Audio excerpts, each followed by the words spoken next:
Good morning, guys, and welcome back to Lick Branch Farms. In today's video, we're going to talk about hardening off plants. It is a dreary, rainy day. It's not really cold. It's in the lower side of the 50s, but it's a perfect day to start hardening off plants. We've got some cucumbers that we started from seed here a while back that we're hardening off, getting ready to come into this high tunnel. So we'll talk about that. We're going to do an update on the heirloom tomatoes that we started from seed here less than a week ago. I'm going to give you a shot of those guys and show you what they look like. And we're going to talk about this row here where we just finished harvesting all the lettuce out of it to take to market yesterday.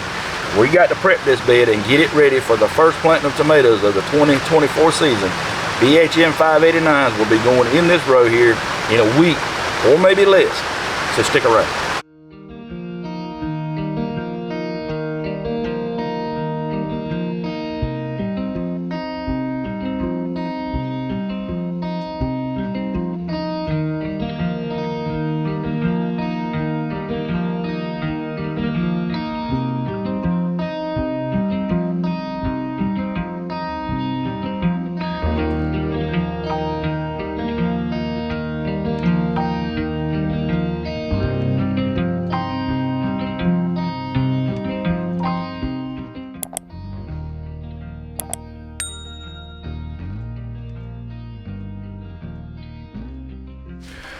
All right, guys, so we're in the barn. It's still raining out there a little bit. So I want to show you guys these tomatoes that we started back about a week ago on the 17th. And if you missed that video, I'll put a link to it at the end of this one. So make sure you stick around to the end.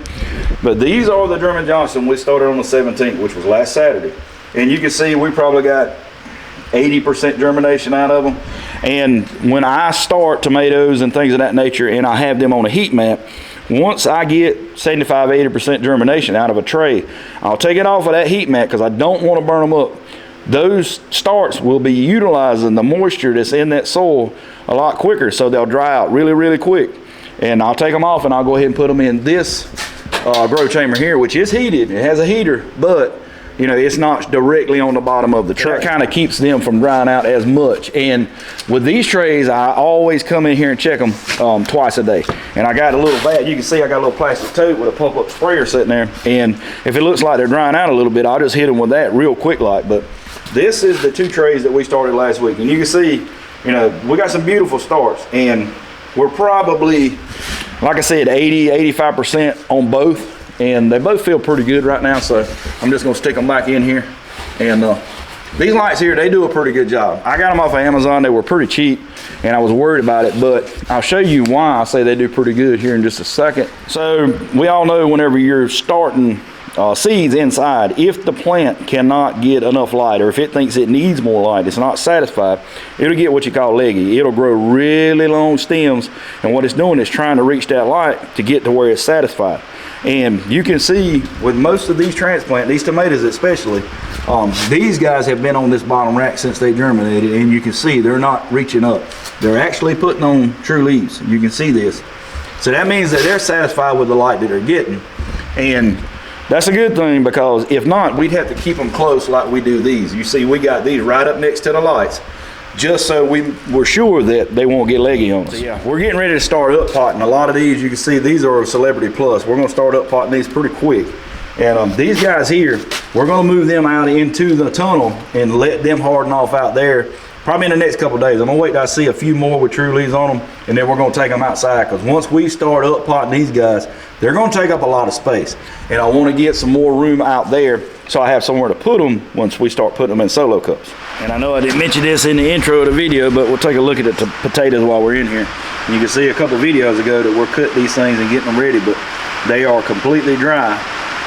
They're still, and I like to squeeze on them a little bit to make sure that they don't have any moisture just, you know, right there on the edges of them. But just from what I can tell, you know, it won't be very long. We could plant these guys in the ground in about a week. So yeah, we're looking forward to that. And you can see they're sprouting really, really good.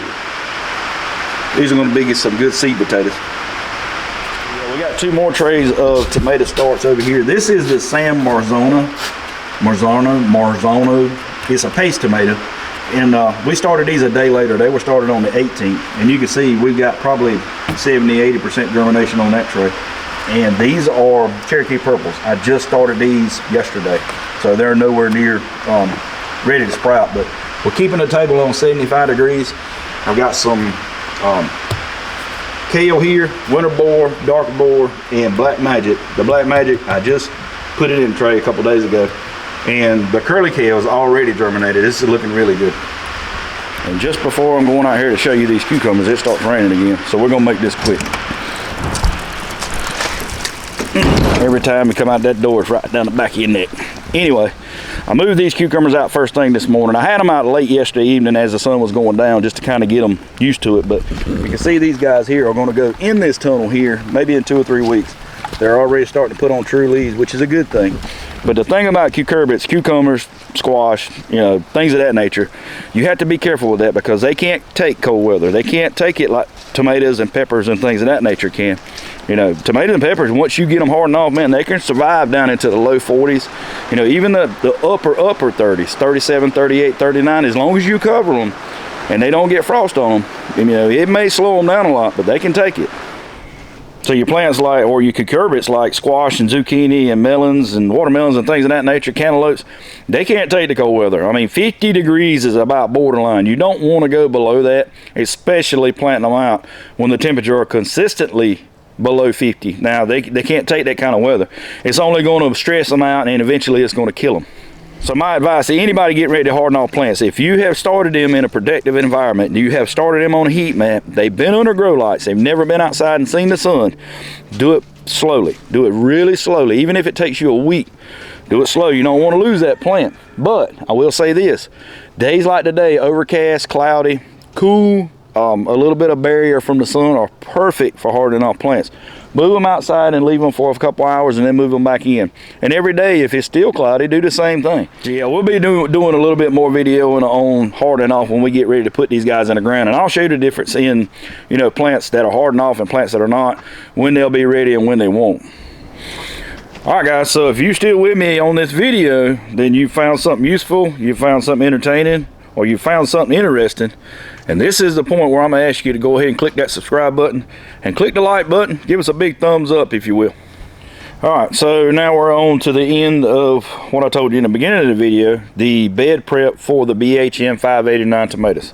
Now this bed here, if you remember correctly, last week was full of lettuce. We have since harvested that lettuce and took it to market with us yesterday. Now what I'm gonna do now is go down through here and I'm gonna test to see how compacted it is. I've already checked the front and it looks pretty good, but what I'm gonna do is take my potato fork and go down through here and just kind of shove it into the ground. You see how it went in there fairly easy like that? I'm checking to make sure this soil is not compacted to the point to where, you know, these roots won't be able to get down through there pretty good.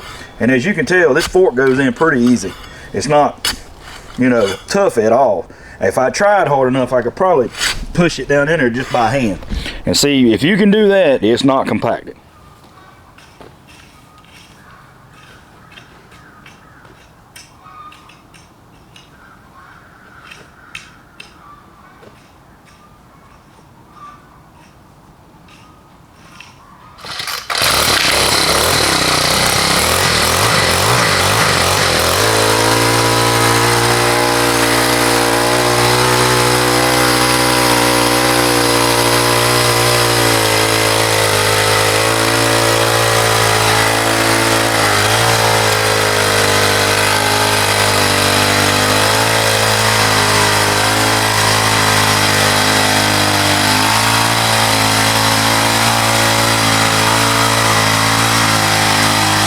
All right, guys, so we got everything kind of broken up a little bit, and it kicked up a little bit of the roots from the lettuce and all that, which is fine. What we're going to do now is get the strings in here, and I'm going to lay off this 30-inch bed. And I've got in the back of the tunnel here on the baseboard, I've got some screws drilled in here, and you can see from here to here is a 30-inch. So what I'll do is loop that string here and pull it tight here. I'm 11 inches from the sidewall to that string. And then once I get these up and I get measured at the end down here, I can lay off this 30-inch bed so I know exactly where to put the amendments and the compost. All right, guys, so we got the bed all rigged now. We got the strings pulled, so that is a 30-inch bed. You see, that's the distance across for 30 inches. And what we're going to do now is we're going to amend this bed. We're going to put some chicken litter on here, and we're going to kind of rake that in, or I'm going to use a cultivator and kind of cultivate that in and go ahead and get it broken down, or get it in the soil so the soil can break it down. Now, you might ask, what do we know? How do we know what to amend it with? Well, we're going to be more proactive, especially on the nitrogen side, because tomatoes are going to go in here, and we know that they are heavy feeders. But, you know, I know from experience that everything that I've grown in this bed has never looked like it was nitrogen deficient, meaning it never yellowed, things of that nature. Now, I grew 2 rounds of tomatoes, 1 round of peppers, and a whole round of lettuce out of this bed. And all I ever did was top dress it with Garden Tone, which is a 433 or 344, I can't remember which. Anyway, it's basically a, you know, low dose balanced fertilizer, organic fertilizer. Now, going into this season, we want to make sure we got enough nitrogen in this bed to kind of get us through this row of tomatoes to the next planting, and we will fertilize through the drip irrigation. We'll use fish emulsion for that. But to get us started, we want to put a healthy dose of nitrogen in this bed. Now, we know in the field our nitrogen number per acre is 200 pounds per acre of nitrogen on the high side. On the low side, it's around 100. So I'm taking that low side number of 100 pounds and dividing it into, doing the math anyway, breaking down a 125 square foot bed and finding out that I need roughly 3.5 pounds of nitrogen in this bed. So, not knowing what the nitrogen ratio is of the chicken litter that we're using and being more cautious about, you know, what we're going to put on it, we're going to put around a pound, pound and a half. And without weighing it, I know that this scoop, this smaller scoop, is equal to about 2 pounds, just because I've done it enough. So what we're going to do is go down through here and put 1 full scoop of this across this whole 50-foot bed.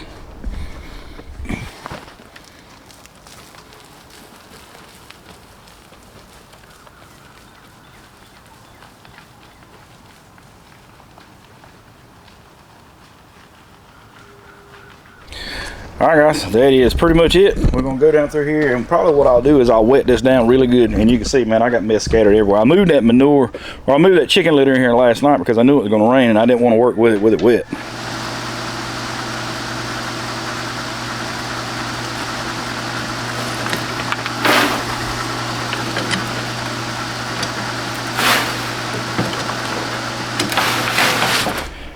All right, guys, so I'm gonna give you a shot at what we're working at, and then I'll explain something. This right here is what we're shooting for. This has been composted. We've amended it, then we put compost on top of it, and that is pretty much done except for planting, putting drip on and then planting.